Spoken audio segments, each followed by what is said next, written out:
I was on YouTube. Welcome back for another video. It's your boy King Smooth. Of course, you know who I am. Excuse me. Anyway, we got proven that the 90s NBA players are better than today's. I totally agree to a certain extent. But I'm not going to explain all of that. We're going to listen to Sean David. I haven't watched one of his videos in a long time, so I got to get back on his video because he got dope content. So make sure you guys check him out. So we're going to get right to the video. Basketball Time Machine. If you hear some screaming, crying in the background, I'm sorry. It's my nieces. They are over here for a little while, and I apologize. So let's get to the video, man. When I came into the game, the big man Let's get the full dominated. screen. And the criteria was if you got X amount of rebounds, it was weighted.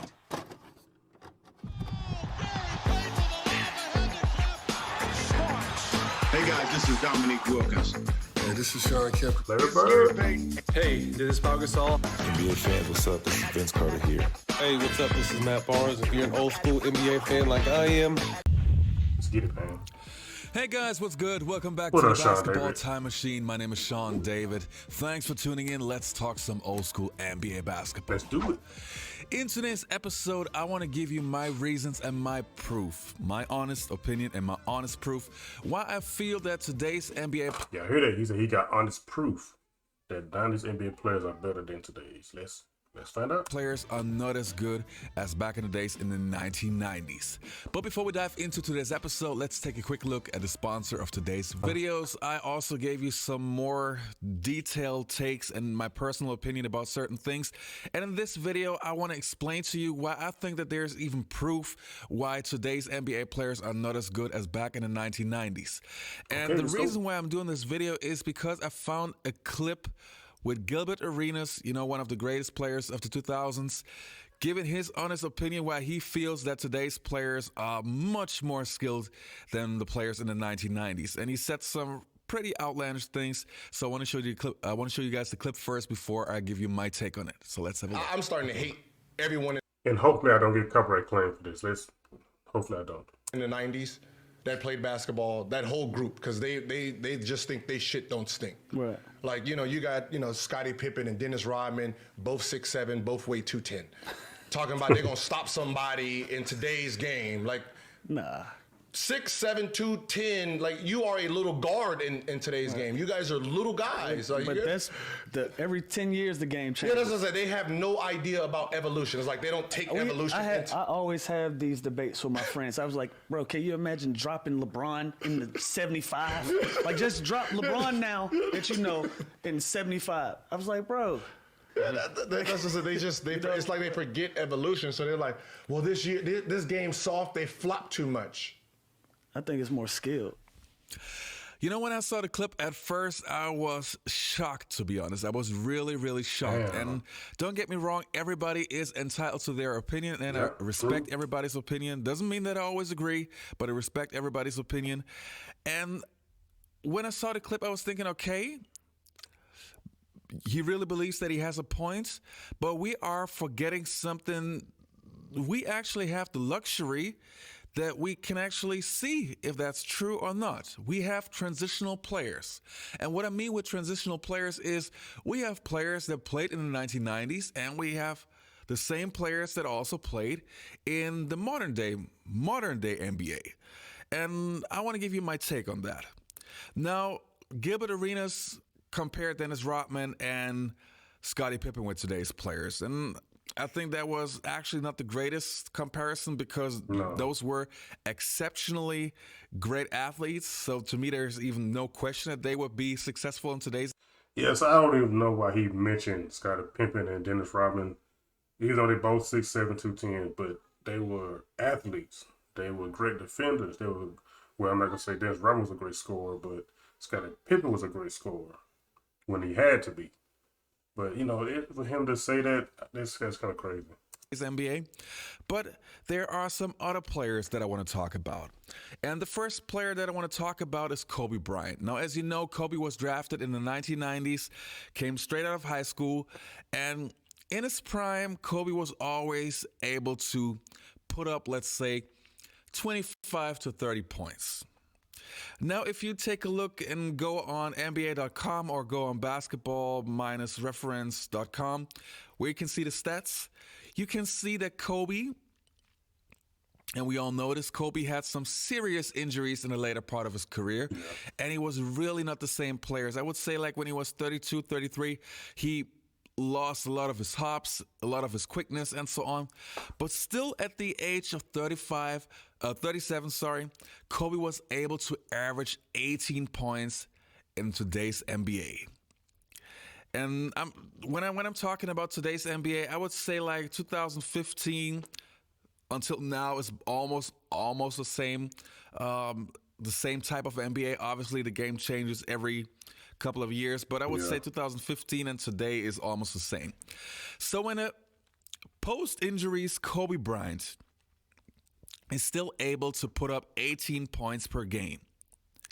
You want to tell me that players from the 1990s, the good players from the 1990s, would not be able to be dominant in today's NBA? Let me give you some more examples. What about Dirk Nowitzki? I don't know if you guys have seen the clip, but when the top 75 players were selected, Dirk Nowitzki was was walking the red carpet, so to speak, and you could see that this guy could hardly walk. And I felt really sorry for him, but that is the price that some players have to pay in order to play a long time in the NBA. And I really appreciate this kind of dedication and basically all the suffering that comes post your NBA career. I really appreciate it because those guys really do it for the love of the game and for the fans. But Dirk Nowitzki, in the later part of his career, also could hardly move. Like when you would see him walk, this guy was limping all the time. But here, let me hit you up with some numbers. When he was 37, so at an age where he obviously could hardly walk, he was still putting up 12 points in the NBA. So, and we know Dirk Nowitzki was never the guy who would average 30 points per game for a longer period. But you're telling me that when a 37-year-old Dirk Nowitzki who can hardly walk is able to put up 12 points per game still in the modern-day NBA, you're telling me that players from the 1990s would not be dominant in today's game? To me, that doesn't make sense. I mean, we got the same example with Vince Carter. Vince Carter played in the NBA, I think, until he was 43 or 44. I'm not 100% sure. 43. But he was also putting up like 8 points per game. And Vince Carter, obviously, even though he was a phenomenal athlete, Vince Carter was not the same player that he was in his early 30s. He wasn't. So to me, with those kind of players that played in the 1990s and played in the modern day NBA, they to me are the perfect example why players from back in the days would also be successful in today's game, and even more so. Then obviously, this is another point, and I'm very, very sure that most of you old school fans will agree to this argument. Today's NBA is not as defensive driven as it was back in the days. Obviously, it has a lot to do with hand checking and so on, but the general mindset of players has changed a great deal. Back in the days, you would take it personal if a player would score 30 points on you. You would give him an elbow when he comes to the lane. Like, you would really take it personal if a guy embarrasses you on defense. So today's NBA is more loosely in terms of defense. Guys get way more open shots. Guys are able to penetrate without getting punished and so on. So my logical argument is, if you have a player in the 90s that had to battle way heavier defense and had to pay a price when he comes into the lane, and when he averages 30 points, and I compare it with a player who averages 30 points in today's game, to me it's logical that this player from the 1990s, his 30 points are more valuable. Even though on the scoreboard it's the same amount of points, but if you have a tougher job to get your 30, obviously to me those points are more valuable, so to speak. I hope you can follow my arguments. So to me, a player that was capable of averaging 25 to 30 points against defense in the 90s in my opinion, would be able to score a lot more in today's NBA. Oh yes, I agree. And that's why I yeah. feel that players from the 1990s were better basketball players, because for them, in order to score, they had to do a lot more. And don't get me wrong, I don't want to hate on today's NBA. I think that today's players are better shooters. Knowing that it's easier for them to get an open shot, but still think they're better shooters because there's more emphasis on shooting. I think the ball handling skills of today's players are definitely better. But in overall, I think players back in the days were better basketball players, because they also had to play defense. Like back in the days, you wouldn't get any minutes if you wouldn't play good defense. And different one. There are not many star players from the 90s or 80s that were great offensive players and weak defensive players. Like those kind of players wouldn't get the recognition as a Michael Jordan or Scottie Pippen or Larry Bird and so on. You also had to be a good defender. Nowadays, if you are a good offensive player and you don't give a shit about defense, you can still be an MVP, which was not possible back in the 80s and 90s. No. Take a look at the list of all MVPs from the 80s and 90s and show me one player who was a bad defender. Just saying, James Harden. Anyway, so those are my points where I feel that we have a legit proof that players from the 90s era would also be very successful in today's game. Just look at the transitional players. All right, you guys, that was it for today's episode. Don't forget to leave.